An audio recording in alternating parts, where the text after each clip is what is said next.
Quiero que me acompañes al libro de Efesios, capítulo 2.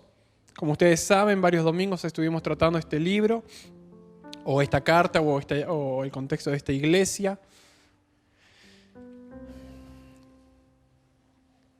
Y le puse por nombre a la palabra que vamos a compartir esta mañana, alabanza a la gracia de Dios. Porque no tiene otro nombre, la verdad. Pueden variar en alguna expresión, en algún calificativo, pero este pasaje del cual vamos a hablar esta mañana es una alabanza a la gracia de Dios.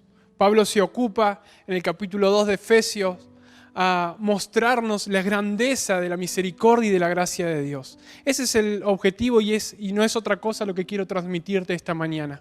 A través de la lectura de la palabra y de lo que pueda decir y acotar a esa simple lectura, que todos podamos llevarnos una impresión en lo profundo de nuestro corazón de la gran misericordia de Dios. Y por qué no prorrumpir en una gran alabanza a Dios. Para algunos, los que tienen un paladar, como exquisito, es un pasaje tan complicado y tantas veces predicado el que quiero compartirte esta mañana, que para algunos seguramente me faltó algún énfasis en algún punto, que para algunos seguramente lo hubiesen dado alguna vuelta por otro lado, pero simplemente quiero transmitirte lo que en mi corazón el Señor puso cuando comencé a estudiar y a leer este pasaje de Efesios capítulo 2. Si te puedo hablar de la gracia de Dios esta mañana, no es porque yo sea un experto, es porque la necesito profundamente en mi corazón. No es otra cosa que eso. Efesios capítulo 2 dice así. Antes, versículo 1, perdón. Lo voy a leer en Reina Valera. Sí, lo iba a leer en NTV, pero lo vamos a leer en Reina Valera.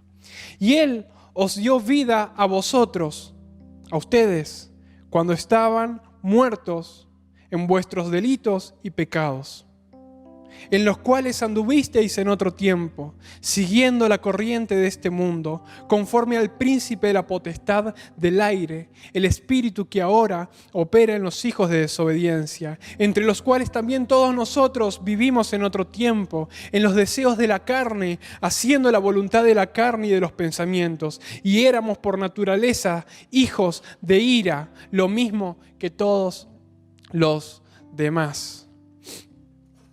Vamos a leer primero esta parte y luego vamos a continuar con los siguientes versículos del capítulo 2. Dice el pasaje que acabamos de leer, y si lo tenemos ahí, lo primero que dice es: y Él os dio vida a vosotros. Les está hablando a un público que ya tiene algún tipo de noticia sobre lo que les va a hablar. Ya son cristianos, esto es lo que quiero decir. Les está hablando a la iglesia de Éfeso, ¿no? Y Él a ustedes les dio vida, a ustedes que estaban muertos en vuestros delitos y pecados. Todos nosotros acá estábamos muertos en nuestros delitos y pecados. Esta palabra es para todos nosotros, para absolutamente todos nosotros. No hay nadie que se escape a la realidad de la muerte espiritual. Absolutamente nadie. Pasa que hay algunos muertos que no son conscientes, ¿no? ¿Te imaginas, no? Que estás ahí al lado en un velorio y te empiezan a hablar. Yo me acuerdo de... No, los muertos no son conscientes de su estado de muerte, ¿no? Pero todos, absolutamente todos nosotros, ahora en Cristo, sí somos conscientes de que hubo una realidad en nuestra vida antes o ahora. Y espero el Espíritu Santo te lo esté mostrando en este momento, en el cual estuvimos muertos. Esa es la palabra que utiliza Pablo. Muertos, para alguien puede ser una palabra muy dura, sobre todo si tenés algún fallecimiento cercano en la familia. Pero la palabra que Pablo utiliza es muerte. Estábamos muertos en nuestros delitos y pecados.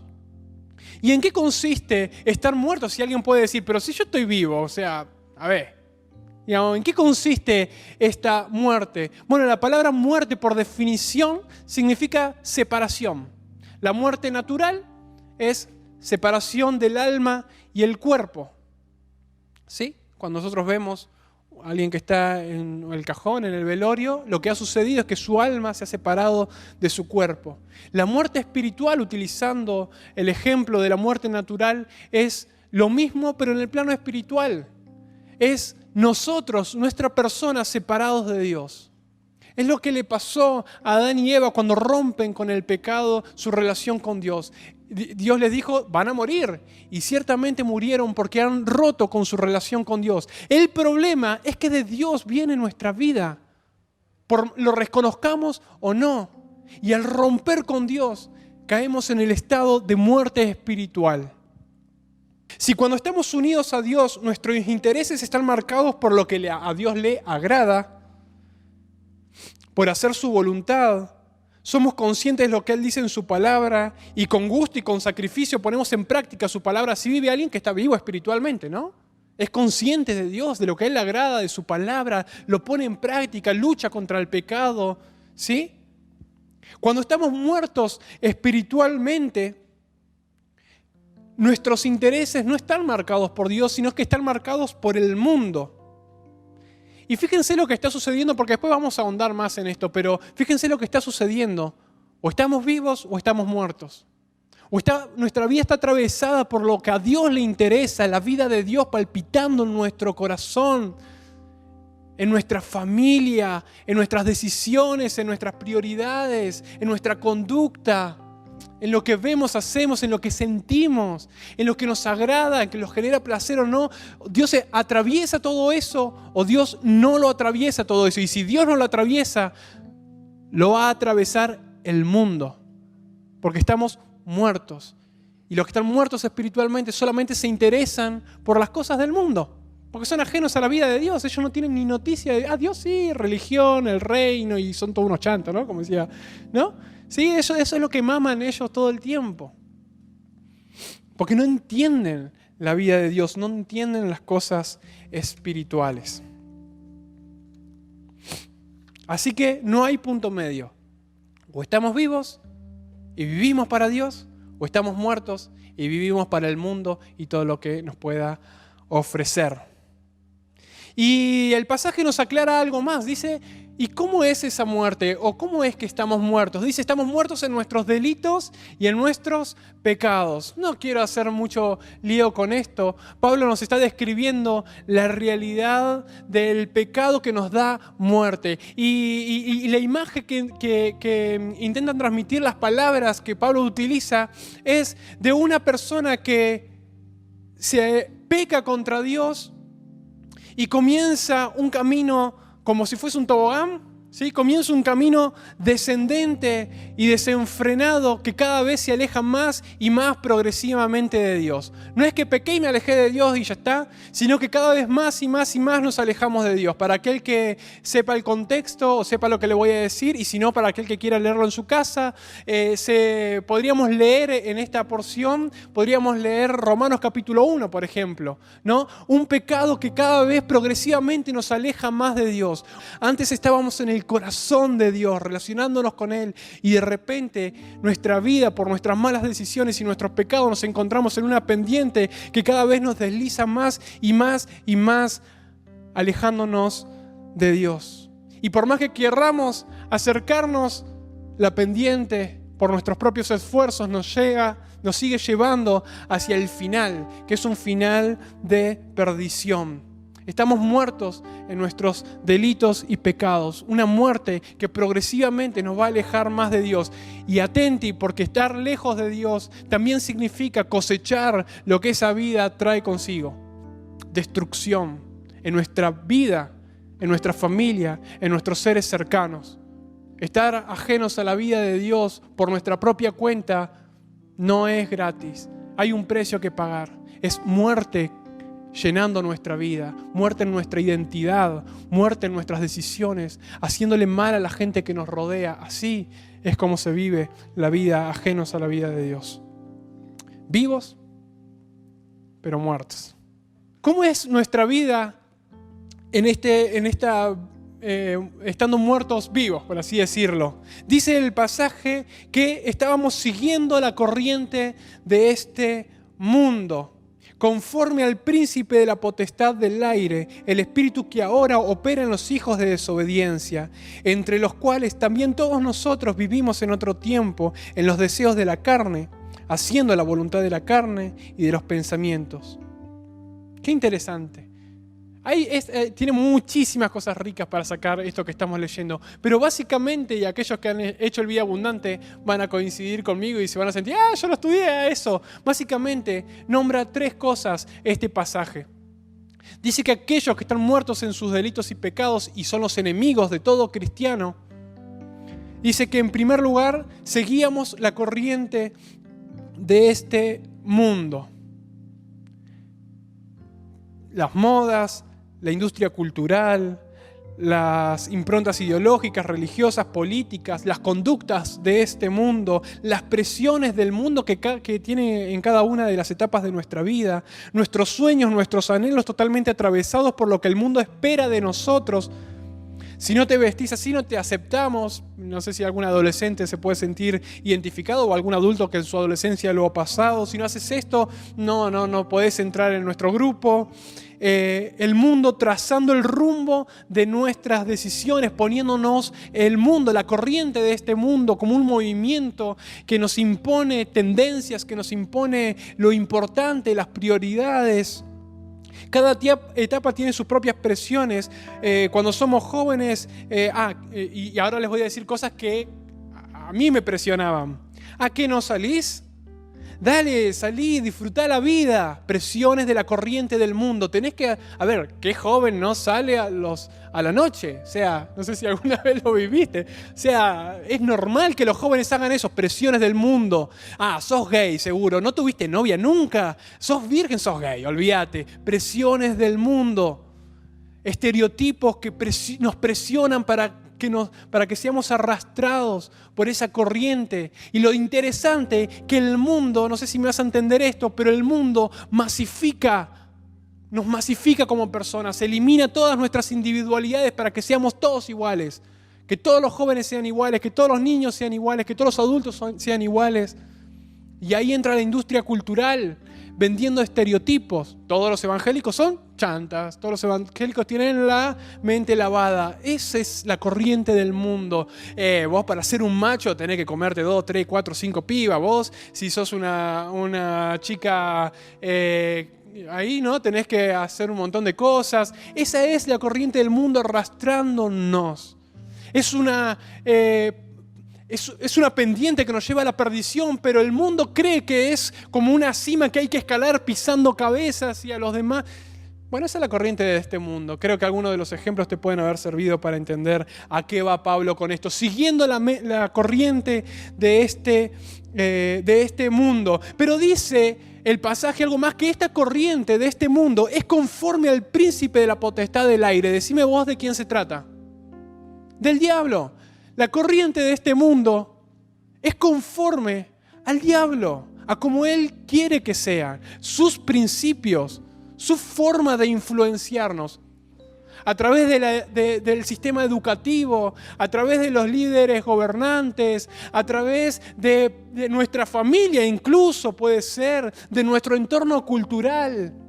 Porque este pasaje nos dice que la corriente de este mundo es conforme al diablo, a Satanás, a nuestro enemigo. Él utiliza todos los elementos culturales, económicos, políticos, incluso los más cercanos a nosotros, la industria cultural, las películas, las series que ves, para alejarte de la vida de Dios, para destruirte. Y con esto no quiero que hagamos una casa de brujas, ¿no? y tiremos el televisor por la ventana, ¿no? No se trata de eso. Se trata de que seas consciente que tenés un enemigo que busca destruirte, y se trata del mismísimo diablo, y se trata de la corriente de este mundo que quiere arrastrarte. Pero hay algo más. Dice este pasaje,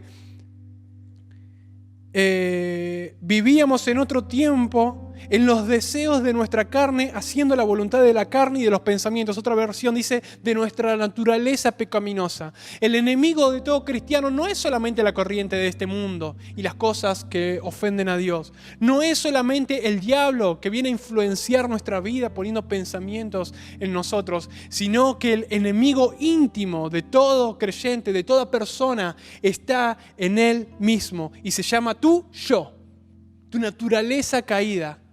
La tendencia que hay en vos a hacer lo que a Dios le desagrada, a negarlo a Dios, ni siquiera a no hacer nada malo, a hacer lo único por lo cual sos digno de la condenación, vos y yo, negar a Jesucristo como Rey y Señor del universo, como Salvador. Con eso solo basta. Después todo lo malo que hagas según tu naturaleza pecaminosa, es para sumarle a la cuenta nomás. Pero con negar a Jesucristo como nuestro Rey y Salvador ya es suficiente. Porque confiamos más en nuestro orgullo que en su gracia. Y cuando hacemos eso, le damos vuelta a la cara a Dios. Los que hicieron la vida abundante saben de qué estoy hablando. Los 3 enemigos de todo creyente son el mundo, la corriente de este mundo, la carne, las pasiones, ¿no? Lo que acabamos de leer, y Satanás. Muy bien, ahí, muy bien. Bueno, ya viste, cuando llegues a esa clase vas a decir, esto era lo que predicó Mariano aquel día. Dice, termina el pasaje, versículo 3, dice, por toda esta clase de vida, por esta vida que estábamos viviendo, siguiendo nuestras malas pasiones, dándole lugar a nuestro orgullo, viviendo conforme a la corriente de este siglo y dejándonos influenciar por el enemigo. Por todo esto, éramos objeto de la ira de Dios. O, como dice en Reina Valera, hijos de ira. ¿Por qué Dios se enoja tanto con esta situación? Ese enojo en Dios, esa ira provocada en Dios, es el fruto de la confrontación de nuestro estilo de vida pecaminoso con la santidad de Dios. Cuando Dios en su santidad quiere vincularse con nosotros y encuentra en nosotros pecado, encuentra una barrera que Él no puede franquear, que Él no puede superar, porque nuestro pecado no puede tener comunión con su santidad. Dice que estábamos muertos en nuestros delitos y pecados. Y ya entendemos de qué se trata esa muerte. Dice Romanos 6:23, porque la paga del pecado es muerte. Y todos estábamos así en nuestra vida. Todos estábamos muertos en nuestros delitos y pecados. Algunos olían mejor porque estaban recién muertitos ahí. ¿No? Yo tengo una buena vida, no necesito de Dios. La pregunta no es si estás vivo o estás muerto. La pregunta es si tenés mucho o poco olor. Si estás hediondo ya pasaron semanas de que estás muerto, o tenés este está maquillado, digamos, ¿no? Este está para el velorio, digamos, ¿no? Bueno, esa es la pregunta, pero estás muerto. Y alguien que está muerto no puede hacer nada espiritualmente correcto para salvarse, para ayudarse, para acercarse a Dios, porque el muerto no es como que el muerto agarre eso, ¿no? ¿Cómo se llama? No existe. Necesita alguien externo que venga a ayudarlo si todavía hay tiempo. Pero un muerto no puede hacer nada. Eso somos nosotros, impotentes, deslizándonos en este tobogán, en esta pendiente que nos lleva directamente a la perdición. ¿Alguien puede decir, ese soy o fui yo? Porque de eso depende cuánto valores la gracia de Dios en tu vida. De ver la claridad de tu estado de miseria. Depende de la claridad y la grandeza que le des en tu vida a la gracia de Dios. El lugar que puede tener en tu corazón la misericordia y la gracia de Dios. ¿Cómo te ves a vos mismo? ¿Sabías que estabas muerto espiritualmente? ¿Sabías que si en tu vida no intervenía Jesucristo, ibas a terminar en el fondo de esa pendiente, en el mismísimo lugar ajeno a la vida de Dios, llamado infierno? Espero que el Espíritu Santo te esté mostrando en tu corazón si esa es tu vida. O si has comenzado a caminar de vuelta esa pendiente, abandonando la vida de Dios y comenzando a vivir otra vez tu vida en el pecado. Volver está linda la pendiente, ¿no? Porque cuando caminamos pendiente abajo no cuesta nada. Ahora caminar pendiente para arriba es otra cosa, digamos, ¿no? Arrastrados otra vez, nuevamente. Porque la paga del pecado es muerte. Y podría terminar diciendo acá, amén, y que todos nos vayamos a casa, ¿no? Pero no. Porque el que conoce Romanos 6:23 sabe que el pasaje sigue y dice, sí, la paga del pecado es muerte, mas la dádiva de Dios es vida eterna en Cristo Jesús nuestro Señor. Esos peros que hay en la Biblia, esos peros de contraste que hay en la Biblia. Nosotros estábamos muertos en nuestros delitos y pecados, pero, y vamos al libro de Efesios y vamos a seguir leyendo desde el versículo 4, donde nos vamos a encontrar en primer lugar otro pero grandioso. Pero Dios es tan rico en misericordia, lo leo ahí. Pero Dios, que es rico en misericordia por su gran amor con que nos amó, aún estando nosotros muertos en pecados, nos dio vida juntamente con Cristo. Por gracia sois salvos. Y juntamente con Él nos resucitó y asimismo nos hizo sentar en los lugares celestiales con Cristo Jesús, para mostrar en los siglos venideros las abundantes riquezas de su gracia en su bondad para con nosotros en Cristo Jesús. Qué increíble este pasaje. Estábamos muertos en nuestros delitos y pecados, pero esos peros que pone Dios ahí, llegaríamos al fondo del abismo, pero Dios intervino. Estaríamos todavía en el fondo del pozo, pero Dios está obrando y Dios está a punto de obrar en lo que vamos a leer del pasaje. Dios decide intervenir. Desde el versículo 1 hasta el 3 el énfasis está en nuestra vida antes de Cristo, pero ahora va a suceder que Pablo nos va a comenzar a hablar de quién es Dios y qué fue lo que Dios hizo con nuestro estado de miseria. Por eso vuelvo a preguntarte, ¿estás consciente de cuál es tu realidad lejos de Cristo? Miseria es, muerte espiritual, porque ahora nos vamos a sumergir en ese mar profundo con el cual Jesús nos ha abrazado, que es su gracia para darnos vida nuevamente. Pero Dios es el Dios que interviene en las historias y cambia el curso de las historias. Lo que antes iba a terminar en muerte, Dios dice, pero yo voy a intervenir y se va a transformar en vida. El gran pero de la historia es la intervención de Dios. Lo que era muerte, Dios lo va a transformar en vida. ¿Y qué hizo Dios? ¿Qué dice el texto que tenemos ahí?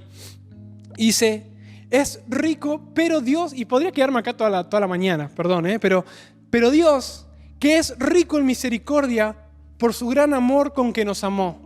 Dice que ese pero por Dios corresponde ¿a qué? A su gran misericordia y corresponde a su gran amor por nosotros.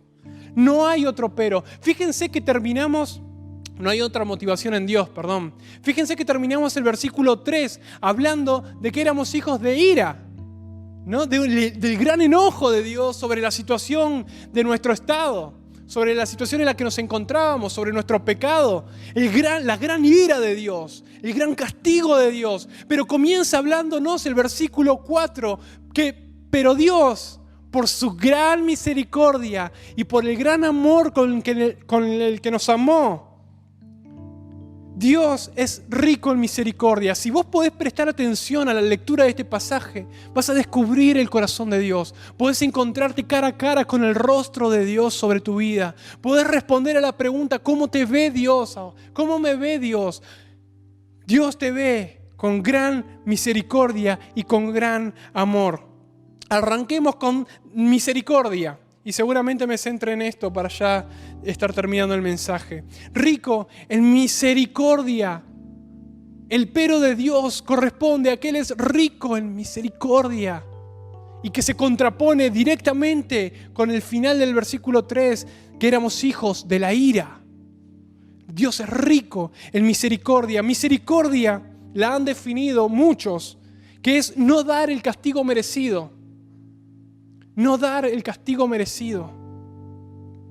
éramos hijos de la ira, merecíamos el castigo y la condenación, pero Dios dice, soy rico en misericordia. No dar el castigo merecido, pero misericordia es más que no dar el castigo merecido. La misma palabra nos los dice, misericordia, miseria y corazón. Misericordia es dolerse en el corazón por el estado de miseria en el que se encuentra alguien.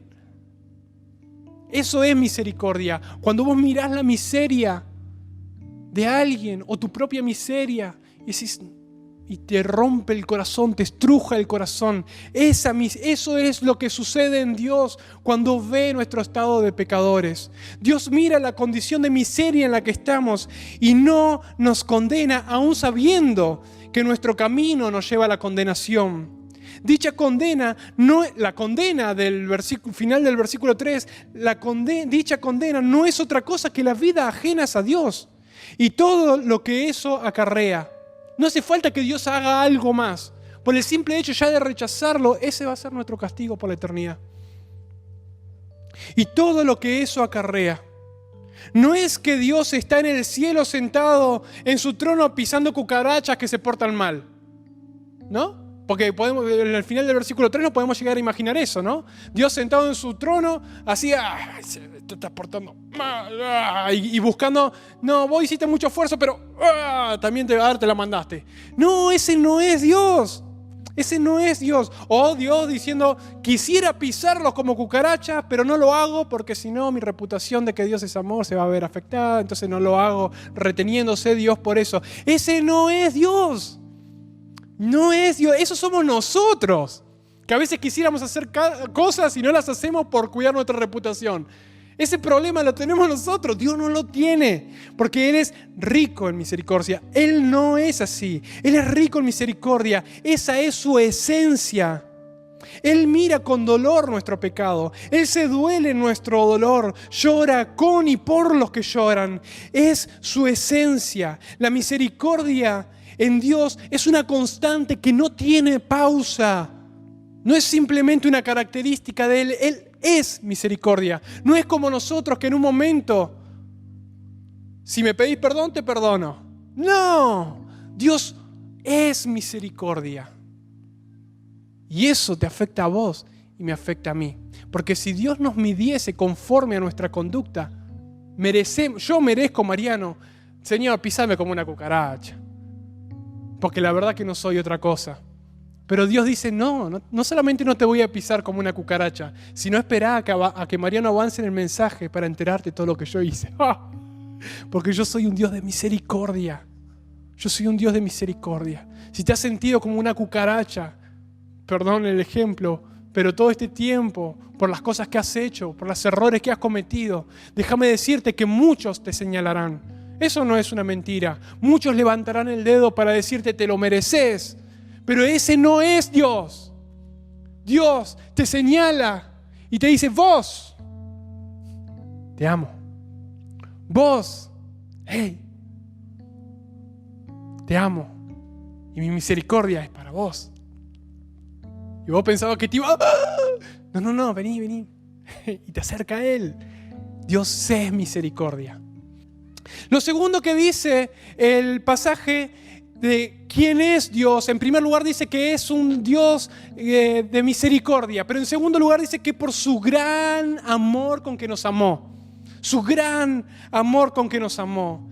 Él nos amó, perdón los énfasis, que hago tanto énfasis que ya ni énfasis se distingue, ¿no? Pero pasa que todo tan lindo este texto.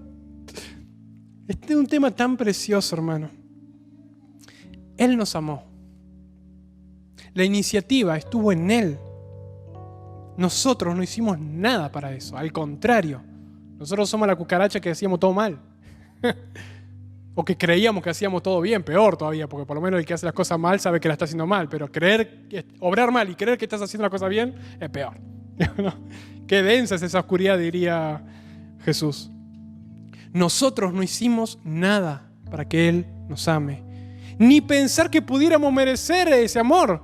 Si estábamos muertos en nuestros delitos y pecados, deslizándonos por la corriente de este mundo, influenciados por el diablo y siguiendo nuestros malos deseos y pasiones, alejándonos cada vez más y más de Dios. Fíjense la imagen, no sé si pueden ver la imagen, pero mientras nosotros seguíamos ese ¡woohoo! Y creyendo que era la diversión de la vida, alejándonos de Dios más y más, influenciados por el diablo y llevados por la corriente de este mundo, siguiendo nuestros deseos, porque aparte dice como que uno quiere, digamos, ¿no? ¡Woo! Esto está buenísimo. Y viendo el final del camino, Dios, que es el mismísimo infierno, Dios de este lado, dice el pasaje, que nos amó con un gran amor. ¿Qué merecimiento puede haber en nosotros? ¿Qué clase de merecimiento podemos reclamarle a Dios? ¿Me salvaste porque soy bueno? Estabas muerto en tus delitos y en tus pecados. Bueno, Romanos 5:8 habla de esto, ¿no? Pero olíamos mal, vivíamos desenfrenadamente, ni siquiera prestábamos atención a Dios y mucho menos confiábamos en Él. Y podríamos preguntarnos, y Él nos amó, y podríamos preguntarnos, ¿por qué? ¿Por qué? ¿Por qué tanto amor en Dios? ¿Por qué tanto amor en Dios hacia mi vida? ¿Por qué tanto amor? Es inexplicable. Si yo lo negaba, yo recuerdo, Mariano, veces que, primera, segunda vez que yo vengo de una familia atea, mal, ¿no? Veces que caminaba a la reunión de jóvenes y charlando con quien iba conmigo, Max, si ustedes lo conocen, yo le decía, no, y Maxi me preguntaba, ¿y quién es Dios para vos? Y yo diciéndole, para mí Dios es caca. Y detrás de eso, Dios mirándome y diciéndome, yo te amo con gran amor. Yo no lo merezco. Yo hablé mal de Dios. Yo dije cosas malas de Dios. Hice mal en mi vida. Y dice el pasaje que Dios me amó en gran manera, porque Dios es un Dios de misericordia. Y quizás puedas estar siendo consciente en este momento de cómo Dios mira tu vida. Dios te ve a través de su misericordia. Dios te ama en gran manera. Quizás sea este el tiempo de levantar tu mirada al cielo y dejarte abrazar por Dios.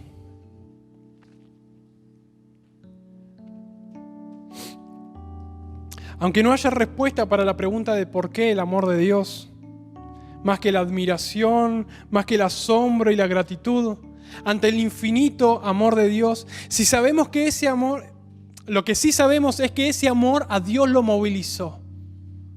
Dios no simplemente dijo, ¡ay, pobrecito, mira, se están haciendo bolsa contra la pared! No, Dios no dijo eso.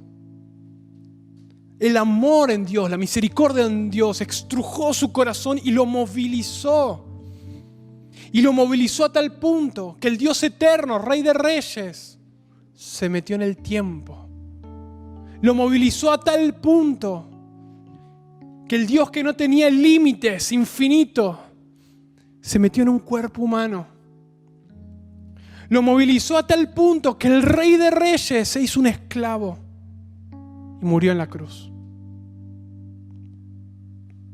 Todo lo que conocemos acerca de Jesús, su muerte en la cruz, su vida, su obra, su resurrección, toda su entrega, todo su sufrimiento, hasta lo más profundo, no es más que la manifestación desbordante del amor de Dios, del amor inquebrantable de Dios, del amor incansable e incondicional de nuestro Dios.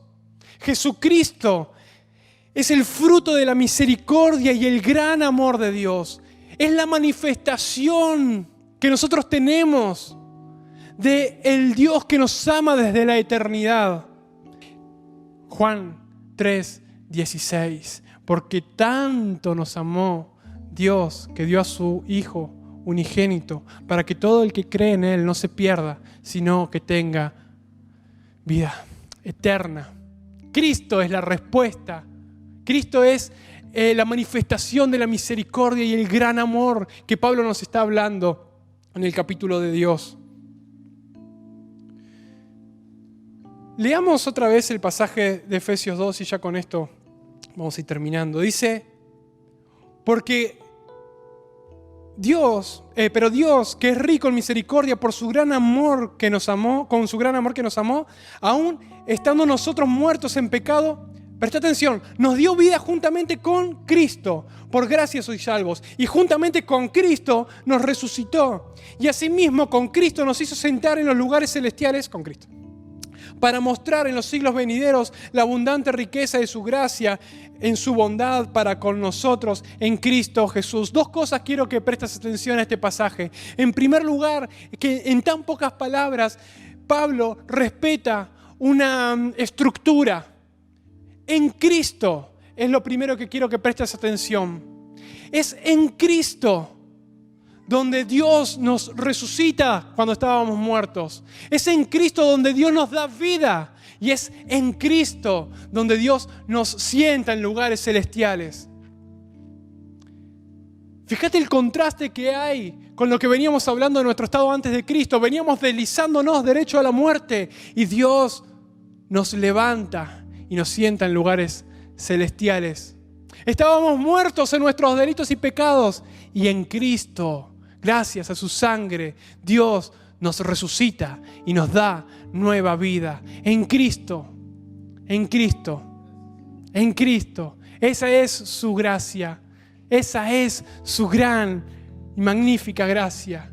¿Y pero qué es gracia? Venís hablando de gracia, Mariano, y todavía no te explicaste qué es. Gracia es un regalo. Gracia es un regalo para alguien que no lo merece. Estabas muerto y Cristo te regala la vida. Ibas derecho hacia el camino de perdición, al fondo del pozo, y Cristo te pone en un lugar alto junto con Él, te pega a su corazón. Y lo segundo que quiero que prestes atención en este pasaje es lo pasivo que somos nosotros. Dice, Dios nos dio vida juntamente con Cristo. ¿Quién lo hizo? Él. Juntamente con Cristo nos resucitó. Él lo hizo, yo no hice nada. Y asimismo nos hizo sentar en los lugares celestiales. ¿Quién? Él lo hizo. Yo no hice nada. Lo único que yo hacía era negarlo a Dios.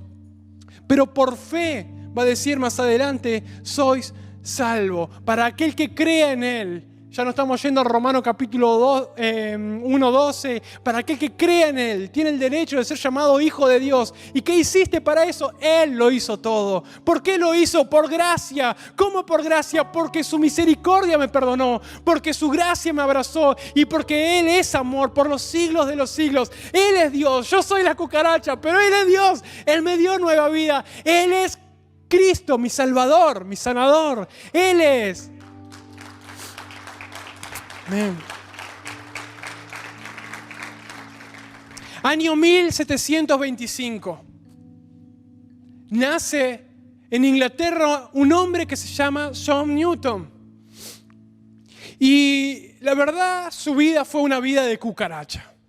A los 11 años su padre en Inglaterra en ese tiempo era un gran imperio y como imperio, para aquel que conozca un poco de historias, el imperio británico, iban a la compañía de las Indias, India, iban a buscar esclavos a la costa de África. Tenían una gran compañía de barcos esclavistas que iban a buscar a personas y las sacaban de sus lugares y las vendían como esclavos. Los esclavistas. Y este John Newton, a los 11 años, su padre lo mete en la marina. Y la verdad que su vida fue una vida terrorífica. Él tenía una conducta pésima, a tal punto que se quiere escapar en un momento y lo terminan capturando. Y bueno, para resumir las historias, John Newton termina siendo capitán. Primero trabajó como marino, pero después terminó teniendo su propio barco esclavista. Imagínense la clase de persona que era. El estado de su corazón. John Newton hoy sería un nombre que ninguno de nosotros conocemos. Hubiese muerto como cualquier otra persona. Uno más, como dice Pablo, como todos. Uno más, una pajita más que se va y se mete en el horno. Sin embargo, en la vida de John Newton hubo un pero. Y Dios intervino en su vida. Y Dios transformó su corazón. Y John Newton abandona su desempeño en los barcos de esclavitud y comienza a vivir una vida completamente diferente. Se hace clérigo, comienza es como, para que me puedas, se hace pastor, para que me puedas entender. Abandona su vida y hay un cambio en su corazón y decide dedicarse a servir a Dios por el resto de su vida. Pero en un momento, ya cuando él es anciano, él decide contarle su testimonio a la iglesia. Y cuando les cuenta su testimonio a la iglesia, él escribe uno de los himnos que va a trascender por la historia, que trascendió por la historia de la humanidad. Él escribe un testimonio a la iglesia que hoy nosotros lo conocemos como una de las canciones anglosajonas o angloparlantes más conocidas de la historia. Amazing Grace. Quiero que podamos leer esta canción para poder dimensionar la gracia de nuestro Señor Jesucristo, quien hubiese muerto como un esclavista más, escribe esta preciosa canción.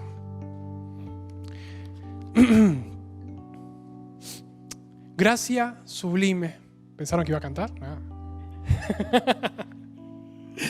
Gracia sublime, cuán dulce es el sonido que salvó a un desgraciado como yo.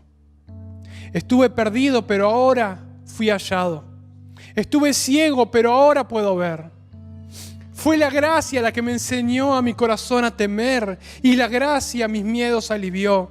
Qué precioso fue esa gracia al aparecer en el momento en que creí por primera vez. A través de muchos peligros, esfuerzos y enredos que ya superé, esta gracia me ha traído seguridad. Y esta gracia me dirigirá a casa. Cuando hemos estado aquí 10.000 años, resplandecientes como el sol, no nos sobran los días para cantar alabanzas a Dios, como cuando recién habíamos empezado a creer. Gracia sublime, cuán dulce el sonido que salvó a un desgraciado como yo. Estuve perdido, pero ahora he sido hallado. Estaba ciego, pero ahora puedo ver.